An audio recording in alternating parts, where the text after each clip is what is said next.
If you look at some of these exit polls, I mean, I live in Virginia. Immigration was the #1 issue. I mean, again, these could change in Virginia. Well, Virginia does have a border with West Virginia. Republican voters don't vote that way. They don't vote based on economics or based on the benefits they're getting economically from the president. They're increasingly, from the Tea Party on, they're voting on race. They're voting on this idea of an invasion of brown people over the border. The idea that they can't get whatever job they want. A black person got it, therefore drive all the blacks out of the colleges, get rid of DEI. That is what they're voting on. They're just voting specifically on racial. If there's anyone you can put money on that's going to get on national TV and embarrass all of Black America, it's Jordan Reid. Jordan Reid, where you been, under a rock? You ain't heard the cries and the frustration of Black people in the inner city all across America, especially in Chicago. So, these Black people who's also going to vote Republican and vote for Trump are voting because of racism. You be the judge. And black people speak for black people. Oh, yes, sir. Black Americans. Yes, sir. We're not African American. We're not people of color. We're not black and brown, minority. That's right. BIPOC. None of that. People, no, none of that. This is about our people demanding the resources, just as you're giving these people, these newcomers who are walking into this country. All right, you were right. And sister's correct.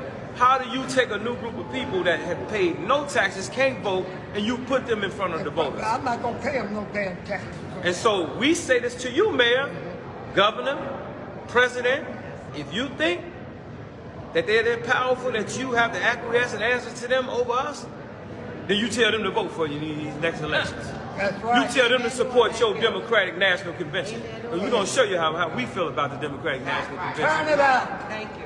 If you think you're going to have a peaceful Democratic National Convention in the city of Chicago while our people are starving, that's right. Stay tuned. But Chicagoans, your guys are not off the hook. Chicago is like New York, like Atlanta, like Houston, like Los Angeles, South Central. There is a disease in our culture. The disease is the anti-work disease. See, for decades, I sat back and watched how hard-working people like myself who work with their hands, do construction, build sets and things like that, home improvement, we get ignored. For the guy who's the drug dealer, the women are getting on TikTok saying they want a drug dealing scam artist over a banker. I don't know what's profitable about going to prison. It's not like my community is good at committing crimes and getting away with it. They're good at committing crimes and getting caught. Who's the heroes in the black community? Larry Hoover, he's in prison. Big Meech, he's in prison. Frank Lucas, he was a snitch and spent a good portion of his life in prison. We have a culture where we idolize criminals. Who's guilty in it? Is it the fault of the mainstream media who push these images in our children's faces? What political party do they support? Didn't they go on a tirade for years and send every celebrity in your face to show their disgust for Donald Trump, didn't they? That same media also put out movies like Snowfall. They put out, I'll give you an example. Let's go way back to the 80s. There wasn't a large gang movement before the movie Colors. There were only a handful of gang members. You ask anybody from Compton and South Central that was around during that time, they'll tell you. Before Colors came out, there was not a bangers. All of a sudden they make a movie, popularize it, and everybody wanted to be a gang member. When I came down to Atlanta, everybody wanted to be a gangster disciple. All of a sudden, Lil Wayne started claiming blood. Now everybody in Atlanta below a certain age want to be a blood.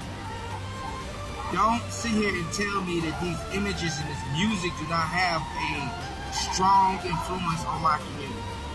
So, Now Chicagoans, you guys are being replaced. Who you being replaced by? People who actually know how to work, actually got skills, actually know how to do things with their hands, ain't afraid to get dirty for a chick.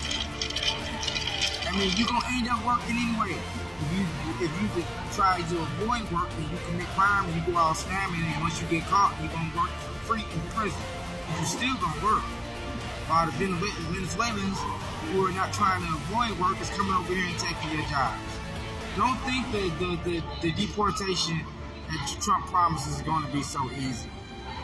Because corporate America have an best interest for skilled workers, which Gen Z and the younger end of generation millennials are seen to be allergic to.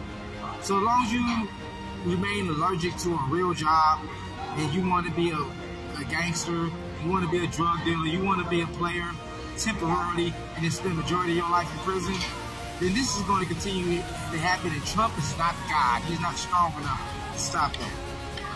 This is Bill Banks signing out as the unapologetic Black Trump. Peace.